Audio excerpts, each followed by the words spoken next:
Good morning, everyone. I am the Reverend Phiwa Langeni, and I'm thrilled and excited to be able to join you all through this technology and not, I guess, physically in Grand Haven. I've heard wonderful things about you all. I'm excited to be able to share with you this morning, and I'm looking forward to our conversations afterwards. When Beth invited me, we were kind of thinking about what topics might be uh, exciting, perhaps to engage you all. And this morning I felt stretched, sharing content that I haven't yet shared in public. I've been kind of working on this behind the scenes. And so I appreciate your willingness to join me in this new for me, new for us time of sharing. So the topic I wanted to approach is gender in the Bible, and how my argument, I guess, is that gender is performative. It's a social construct, and we're journeying into the Bible to explore how it plays out in the text. And so I focus on a few folk, and I wanted to talk about the story of Joseph. He's a pretty popular character. Maybe some of you have read about the story in the Bible. Others maybe have watched the Technicolor Joseph and his. I meant to look up the title. But yes, the story of Joseph and how he is essentially what we use in modern language, gender queer. And I think it's a very fascinating story that really begins back with his father, Jacob, who I also treat in the masculinity chapter. So if we can just journey back a little bit, to talk about Jacob and his twin brother Esau, this whole story really is fraught with deception and hoodwinking folk left, right, and center. And the Bible really is a very fascinating text. Sometimes I wonder why we let young children read it, but that's another story for another day. So Jacob and Esau, were these twins who basically Jacob essentially dons masculinity. He wears like to mimic his brother Esau, his older brother Esau, to steal the father's the birthright from their father. He puts on a sheep's clothing so he feels rugged. He feels bigger than he is in stature, and he basically deceives his brother to get the father's birthright.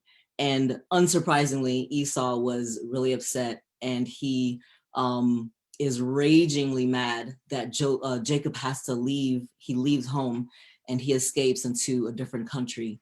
And so when he's there, he encounters a landowner, a man who has got, a livestock. He's got, grains, and he's a farmer, and he's got a gorgeous daughter that Jacob falls in love with, having seen her. He's so beautiful, so her name is Rachel. And he speaks to Rachel's father. He's like, listen, if you allow me to work for 7 years, I would love to have your daughter's hand in marriage. And the father thinks about it for a second and he agrees. So after 7 years passes, the wedding night, after Jacob has lied with who he thought was Rachel, it turns out it's Leah, Rachel's older sister. And Jacob is upset about that. And the father's like, listen, just go on ahead and finish out your bridal week. And after that, you can have Rachel, but you need to give me 7 more years of your labor. And so because Jacob really loves Rachel, he goes on ahead and does that. And so he is working for their father for another 7 years. And now he's married to both Rachel, the one that he really loved, and Rachel's older sister, who's slightly less attractive, according to the text.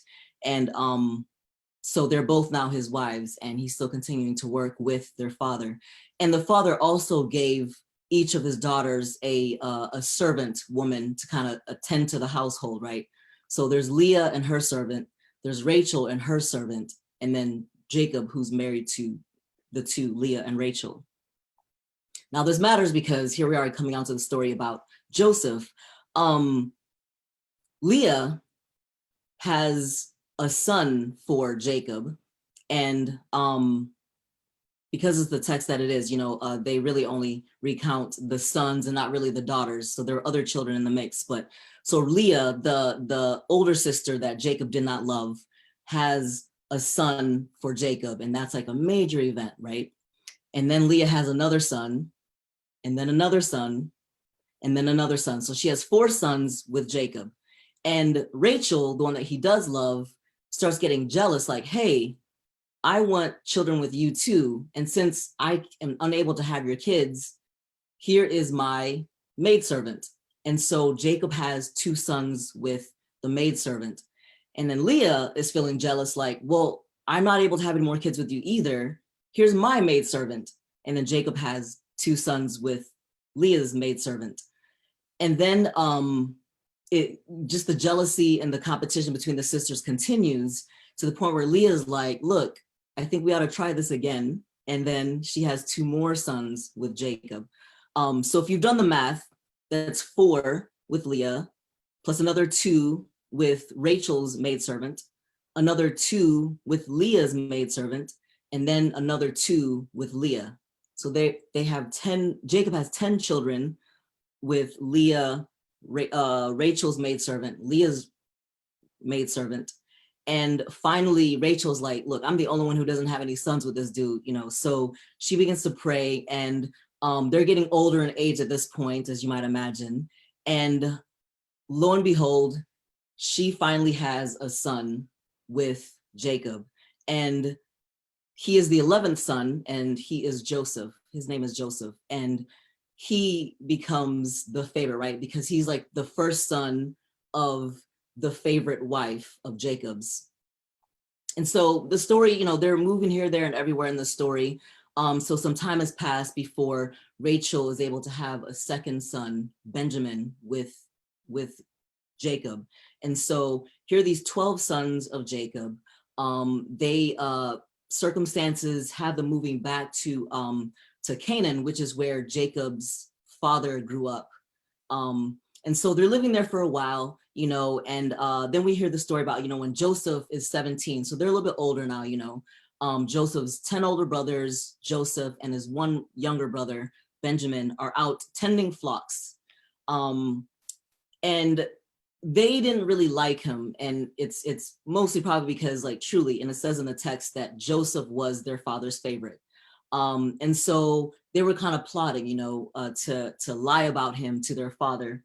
And so they do that. And so when they come back to their father and say, basically, Joseph is not pulling his weight in the fields, he's not doing the work that he's supposed to be doing. Jacob, instead of scolding or reprimanding him, he decides to present him with a beautiful robe, the robe that we often hear about, the coat with the 12 colors, or whatever else you may know it as. But I want to pause on this feature for a second because, when I was growing up, at least, I always just imagined like a bathrobe that had stripes and had 12 different colors, still pretty fancy, because the one I ever had was just 1 color. So I thought it was still pretty cool.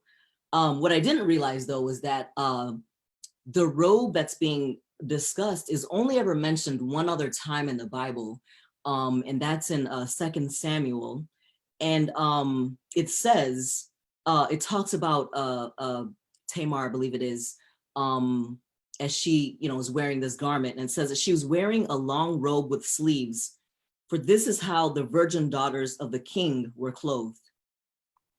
So essentially, Jacob, in response to his other sons complaining about Joseph, he commissions a princess robe for Joseph. And he begins to wear this princess robe around, which again is very ornate. I'm sure it's decorative. So it's really not made for labor in the fields, essentially, right? So this robe becomes the marker of disrupting Joseph's time in the field with his brothers, right? So this is where like the men worked, were out in the field, and then the women were usually in the house, or like, kind of overseeing the household affairs, the food, the children, and whatnot. And so Joseph then becomes kind of like the father's favorite, and he's like up under the father's wing. He becomes an overseer of the household.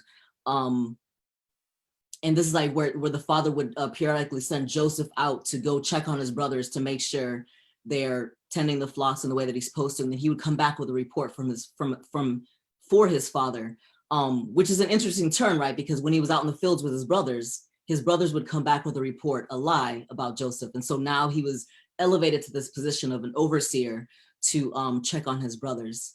And so Joseph starts having these dreams, and a series of dreams where essentially he and his brothers, his 11 brothers, are in his dream in some manner or symbolically, and the 11 brothers are bowing down to him.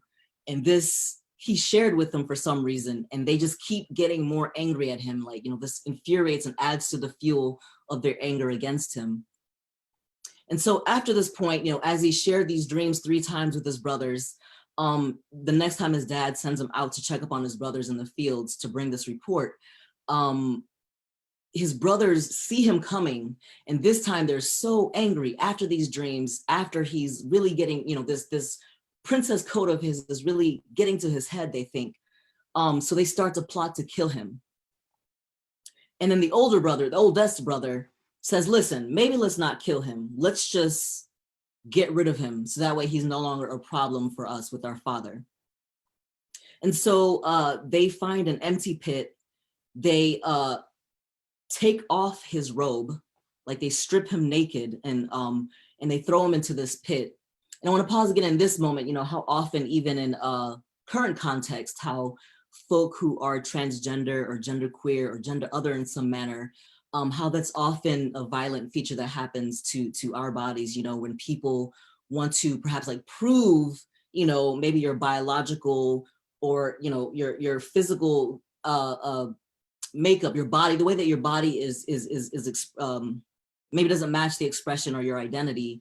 That becomes like an act of violence, right? Where you strip someone naked and exposing them, perhaps even exposing his maleness, even though his masculinity doesn't match it.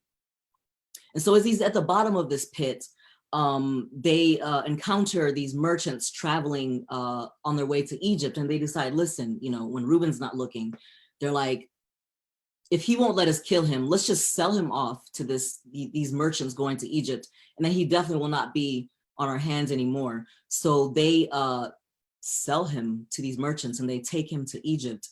And when Reuben comes back to the pit to figure out what to do with his little brother, they see that he's gone. And so they don't know what they're gonna have to tell their dad. So they end up, killing a goat, and they put the blood on the robe and kind of tear it up a little bit. And then they go back to their father and like, listen, I think something happened to Joseph. Now this is well before DNA testing, so they weren't, they were able to get away with this lie. And they didn't expect, that their father then would be in a deep sense of mourning, where he rends his clothing and he mourns, and he vows to continue mourning until he's able to join this favorite son at his death. So now we're going to fast forward a little bit to the part where, Joseph ends up getting sold, by these merchants to someone named Potiphar. And this is an elite in Pharaoh's council. He's a captain of Pharaoh's guard. And so we don't really get to hear all the details, right? But he essentially becomes a favored person in the house of Potiphar, where he becomes, yet again, an attendant. He becomes an overseer of the household, where he's not out where the men folk are working, and he's also not taking up the spaces where the women tend to reside, right? So he becomes kind of like this gender other character who becomes another theme, right, of becoming the favorite of the patriarch of a household. And so Potiphar goes to Joseph, and he trusts him with everything, where, Joseph is basically running the household and making sure that, the men folk are doing the work that they're supposed to be doing, and the women folk are doing the work that they're supposed to be doing. And in this part of the text, the writers clue us into, Joseph being a beautiful person. He's visually attractive, and attractive enough that Potiphar's wife takes a liking to him. And she takes a liking to him where she starts thinking like, she's really got to have him. And one day she lures him into she lures him into her bedroom, and he's wearing, his robe. It's a robe again, but perhaps a different kind of a robe. The robe of, a social elite and the attendant of this household of a social elite. And she's really trying to make the moves on him. And he's like, no, you're married. I'm a God-fearing man. We're not doing this, right?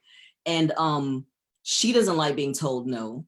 And she starts to grab him, and he manages to slip out of his robe, and he runs away, because again, he does not want to act in this manner with Potiphar's wife, who, he has a high respect for Potiphar. And once again, we see he becomes derobed, and this robe becomes the evidence for Potiphar's wife as she lies to Potiphar and says that Joseph tries to take advantage of her, and he tries to defile her and whatnot. And this lands him, into jail. Potiphar is disappointed and upset that, Joseph ends up being what he thinks an untrustworthy person, and he ends up in jail. Once again, when he's in jail, he's with the other people who are jailed, and quickly becomes, the jailer's favorite, and he ends up having special privileges when he's locked up, and he becomes another kind of an overseer once he's in jail with the jailer among the others who are jailed. And it's in this time, as he begins sharing some more with his jailer, that the Pharaoh has dreams that he needs to have interpreted. And the Pharaoh, with all of his resources, calls forth, all the people in the community and sends for other people, trying to have someone interpret his dreams, and no one is able to successfully do so. Meanwhile, in jail, word comes around where the dreams are being shared with the people across the land. And the jailer, having had a relationship with Joseph, was like, hey, here's what we've heard, and I know you've had dreams. Like, what do you think? How might you interpret this dream? And Joseph actually then is able to interpret the dream, and he's allowed to leave jail and meets with the Pharaoh, and he interprets the dream for him. And and the rest of the story, like to kind of fast forward, where essentially, he warns that a deep famine is coming, and that, they need to prepare because there's going to be a famine for several years. And the Pharaoh obviously is happy about this, so they can actually start preparing. They start gathering all the food and putting aside things where the famine does actually come. We fast forward several more chapters, and it turns out that, his brothers out in Canaan, and their father and them end up, being affected by this famine, and no one saw it coming. And so they're really starving, and they're finding ways, they end up coming into Egypt to find respite, some help with, some of the food and being able to have sustenance during this time of famine. And again, because Joseph had interpreted this Pharaoh's dream, they were ready and prepared. And so he had, again, this overseeing status of being able to dole out rations to the people who come. And so here come Joseph's brothers. He recognizes them. They don't recognize him because, a lot of time had passed. And so Joseph's dreams earlier on, the ones that got his brothers super enraged, came to pass, where now they're coming to him, asking him for sustenance, and they're bowing before him as those three dreams that he had shared once before, even that dream then kind of came to pass. And so Joseph didn't reveal who he was right away, so he had them come back, and he'd ask, about their father, and he finds out the father is still alive, but he's, really kind of in this deep depression, and he's not doing well, and he's grieving. And so he manages to figure out, how to bring their father about, and the father recognizes him. They have this reunion and whatnot. And anyway, so the story is very fascinating. I encourage y'all to read it. It's it's a lot of scandal in this sacred text of ours. It's very fascinating. But for me, at least, the work is, I really am seeing ways in which, we can highlight and look through, queer lenses to get a better sense for, how we might be able to support and love on folk who are LGBTQ in our now. But really just to get a clearer sense that, our understandings of these kind of rigid binary ways of, structuring gender and the roles even that come with it, are really constructed by society. We decide what they are, and there are ways in which, even in the sacred text that is often used against LGBTQ folk, we can definitely see ways in which it's a very queer text, and there's a lot of queerness, again, not to, impose our language on what was going on there, but this idea that there were even social constructs there where there were people performing their roles of gender, even Jacob trying to put on his masculinity to get the birthright of his older brother, or, even treat Esther, how she puts on her femininity to do this major work, right, to advance the story of the Israelites. We really get to peel back so many different layers and get a clearer and deeper understandings of how we might be able to, really truly just see how we can widen, expand our understandings of, this great diversity that God has created in and around us, that we are not necessarily, to be conforming, whether gender or any other kinds of identities that we hold nowadays, but really that God is more expansive. I even struggle even to use the word, inclusive, because inclusivity often is steeped in assimilation, which requires erasure of some sort for those who are other to try to become a part of the norm.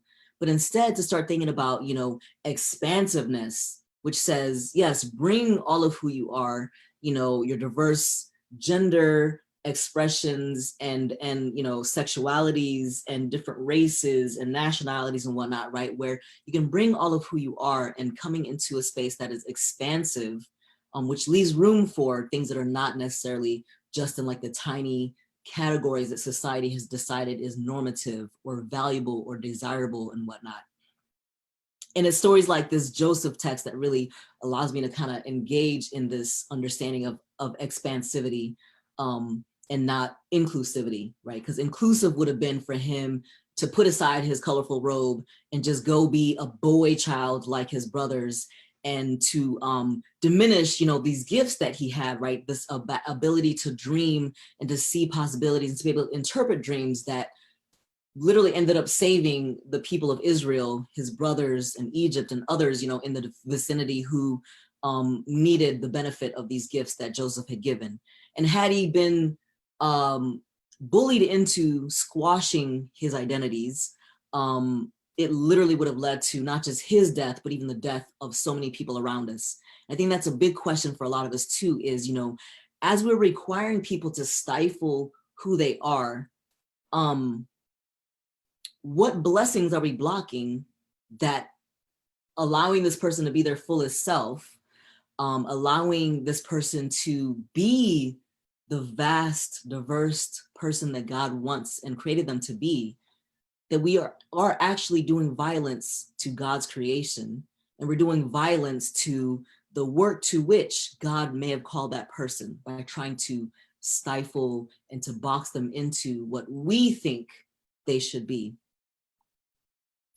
So I'm told, I'm edging up on my time, but I would definitely encourage y'all to read the text, check it out and see what you think for yourself. And there aren't too many commentaries about it. And maybe, my forthcoming book, should I actually finish writing it, will delve more deeply into this and other stories within the Bible that kind of expose and invite us into a deeper wrestling with how we might, in our day and time, use this sacred text to better engage our LGBTQ folk siblings, and even just beyond LGBTQ. I think this is really more about, just how we're able to encounter those who are othered societally, whether in our own circles or even on a national or a global level. How do we do a better job about celebrating, not trying to force us into like this I don't see color, we're all one type of narrative, which is true, but also at what cost? But rather, we are different, and different is not dangerous. And let's celebrate the fact that we're different, and so how do we move more toward that space and let that become our norm rather than what it is right now? So thank you all for joining me on this brand new debut journey of this content that has been brewing in my spirit for so long. I look forward to any comments or questions that you may have, and I'd love to engage you some more in a few minutes here, and even beyond. If you wanted to reach out, I welcome conversation. Thank you all. I'll see you soon.